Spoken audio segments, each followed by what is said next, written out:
इनके रावलपिंडी शहर में अपने घर हैं, शोरूम है, बहुत कुछ है।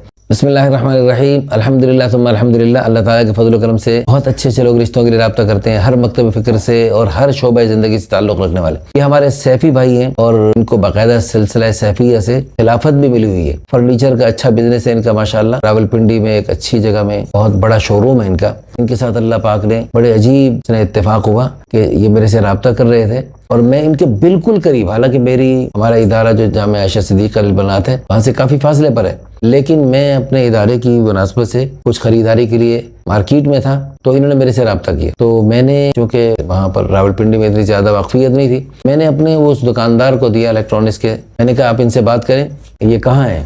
तो जब उनसे बात की तो वो बिल्कुल उनके सामने वाली शॉप में, सामने वाला शोरूम वो इनका था। तो ऐसा हुस्न इत्तेफाक हुआ, वो भी हैरान हो गए और हम भी। अल्हम्दुलिल्लाह उनसे फिर बहुत अच्छी मुलाकात रही और इनकी उम्र 30+ है, खूबसूरत हैं, खूबसीरत हैं, सेहतमंद हैं। कोई लंबी चौड़ी जो पगड़ी सैफी लोग बांधते हैं वो है। तो इनकी मुनासबत से हमें बरेलवी मसलक के हो तो ज़्यादा बेहतर है, वरना किसी भी मसलक के ताल्लुक़ रखने वाले इनकी मुनासबत से फिलफोर हमसे रब्ता कीजिए। इनके रावलपिंडी शहर में अपने घर हैं, शोरूम है, बहुत कुछ है, फिलफोर रब्ता कीजिए और इस वीडियो को शेयर करके इन जैसे अच्छे जोड़ों के बनने में ताउन किया कीजिए। ज़ाकुमुल्लाह।